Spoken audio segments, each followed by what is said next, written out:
Hello everyone, আসসালামু আলাইকুম। কী অবস্থা সবার, কেমন আছেন? আশা করি সবাই ভালো আছেন। আমার আরও একটি নতুন ব্লগে সবাইকে ওয়েলকাম। আজকে আপনাদের সাথে শেয়ার করব একটি হেয়ার কাট।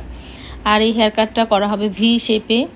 তো এখানে চুলটা আমরা প্রথমে সেকশনিং করে ভাগ করে নিয়েছি, দুইটা সাইড ভাগ করে একদম পুরো সামনে নিয়ে আসছি। একদম ইজিভাবেই কিন্তু এই হেয়ারটা কাট করে দিচ্ছি আমরা।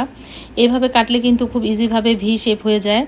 তো প্রথমে চুলটাকে সামনে এনে আমরা সেকশনিং করে তারপরে একটা গাইডলাইন করে নিয়েছি। আর গাইডলাইনটা করার পরে তারপরে চুলটা পুরো ওই গাইডলাইন ধরেই কিন্তু চুলটা আমরা আস্তে আস্তে করে কেটে দিচ্ছি। আর কিছুটা সামনে এনে কাটাতে মনে হচ্ছে যে আমরা লেয়ার কাটতেছি, আসলে কিন্তু এটা লেয়ার শেপ না, এটা হচ্ছে ভি শেপ। আর এভাবে চুলটা কাটতে কাটতে একদম পুরো চুলটা আমরা এক সাইডে চুলটা এভাবে কেটে নিব।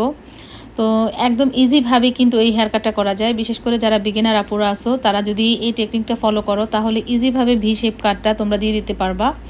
আর আমাকে অনেকেই ফলো করে, তো আমার এই ভিডিওগুলো তাদের জন্যই, কিভাবে আমি ইজিভাবে আমার কাজটা আমি সহজভাবে করি, তো সেটাই কিন্তু আসলে সবার সাথে শেয়ার করার চেষ্টা করি। তো এই যে এক সাইডের চুলটা আমরা কেটে ফেলেছি, মাঝখানে আমরা মিডল পয়েন্টে সিঁথি করে পুরো চুলটা দুই ভাগ করে নিয়েছিলাম।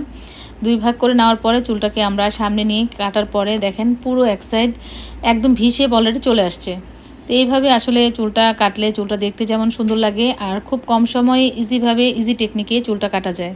অনেক সময় অনেক কাপড়া চুল কাটতে আসো যাদের চুলটা অনেক বেশি কোঁকড়ানো থাকে, তো কোঁকড়ানো চুলে কিন্তু এই ভি শেপটা সুন্দর লাগে না, যেটা সত্যি কথা।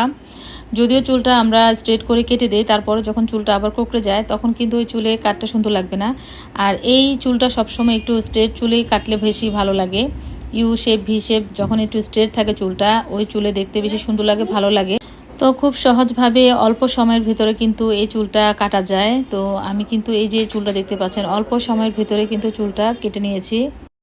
একদম সহজভাবে কিন্তু এইভাবে চুলটা কেটে ফেলা যায়। তো যারা বিগিনার আপুরা আছো তারা এভাবে ট্রাই করে দেখবে, খুবই ইজিভাবে কিন্তু চুলটা কাটা যায়। এটা ছিল চুলটা কাটার পরে ফাইনাল লুকটা, কত সুন্দর লাগতেছে দেখেন। একদম পুরো চুলটা কিন্তু ভি শেপে আমরা কেটে নিয়েছি। আর লাস্ট মুহূর্তে আমরা একটু ফিনিশিং চাচাপা দিয়ে নিয়েছি, কারণ অনেক সময় চুলটা সামনে কাটলে একটু 19-20 হতেই পারে। তো তার জন্য চুলটাকে আমরা একটু ফিনিশিং টাচআপ দিয়ে দিলাম। তো কেমন হয়েছে অবশ্যই সবাই কমেন্ট সেকশনে জানাবেন। তো আজকে এই পর্যন্ত, দেখা হচ্ছে নেক্সট ভিডিওতে। আল্লাহ হাফিজ।